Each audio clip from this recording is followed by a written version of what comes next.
Let's walk through an entire private label Skincare Florida product from start to finish. The product starts in sales, then moves to the lab, customer, over to planning, quality, back to planning, purchasing, receiving, back to quality, then all the way to pre-weigh, blending, quality again, back to planning, production, quality, treasury, then sales again. You now understand everything in the manufacturing process.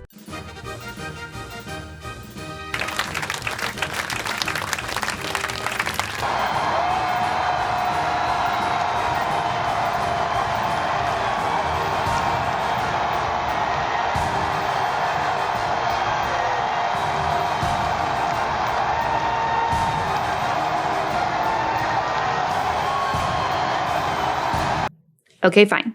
Let's do this for real.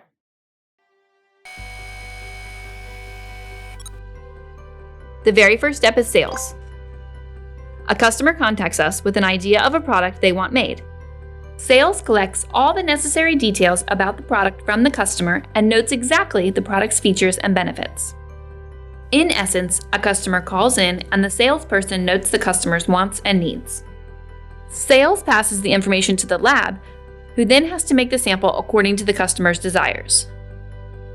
Once the sample is completed, the Chief Development Officer reviews it and compares it to the client notes.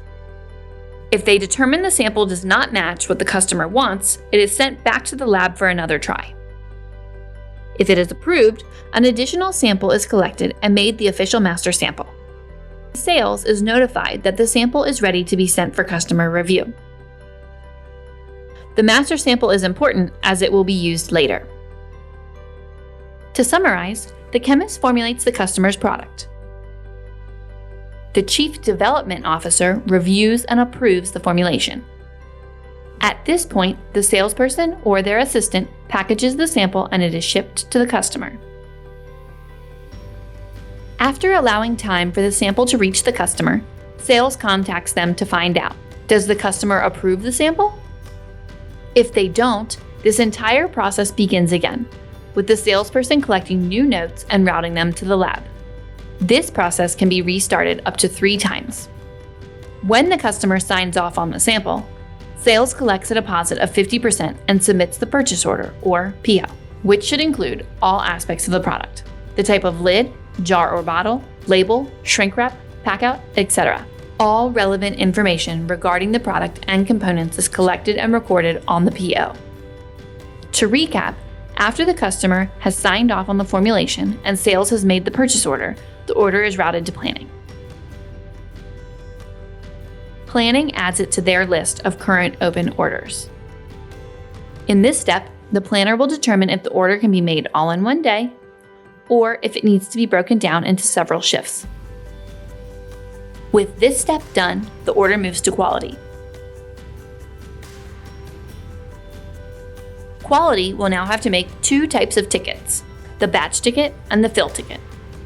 The batch ticket contains all the information blending will need to make the bulk product.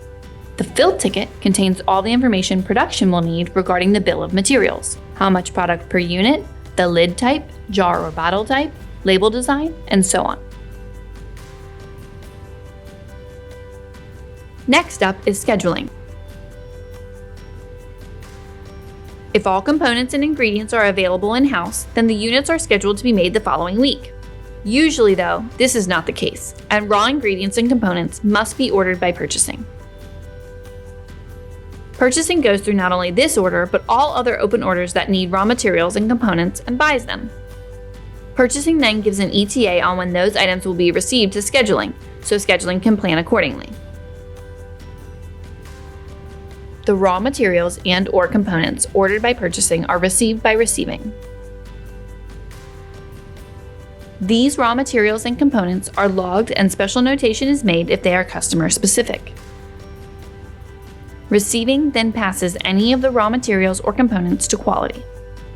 Quality will proceed with microtesting and other quality control measures while quarantining all received goods for 24 hours.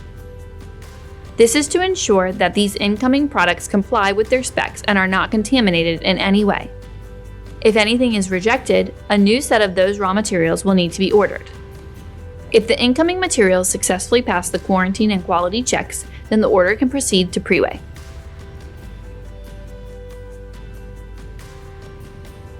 Pre-weigh weighs out all of the raw materials needed for the order using the batch ticket. Each raw material is double-checked and then placed on a cart. The order is now ready to be blended. In order to start the blending process, the Director of Blending needs 3 things: the cart containing all raw materials, the batch ticket, and the master sample. This is the same master sample that the Chief Development Officer set aside in our lab step. With all of these things in hand, blending can proceed with making the batch. With the order blended, it must undergo an approval process by quality. Is the product the right color and viscosity? Is it the correct pH? If the bulk passes quality inspection, it is then micro-tested and quarantined for 72 hours. If the product passes micro, quality keeps a retain of the batch made. A retain is an 8-ounce sample to be set aside for 5 years. With quality stamp of approval, the product moves to the planning department once again.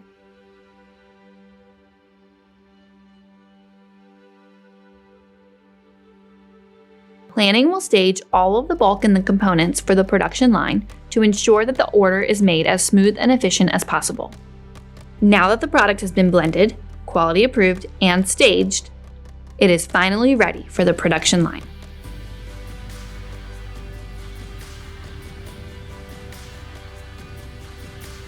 The production line fills the blended product into the component, caps it, applies labels, shrink wraps, and lock codes the final product, then boxes the finished products into case packs. At this time, the order makes its way to quality one last time to undergo the last 24-hour quarantine and microtest. In addition, several jars or bottles are retained by quality control for at least 2 years. If all goes well with this final quarantine, sales and accounting are officially notified, at which time the invoice is generated. Sales then collects the other half of the invoice, or whatever terms the customer has in place. And that's the entire production line from start to finish.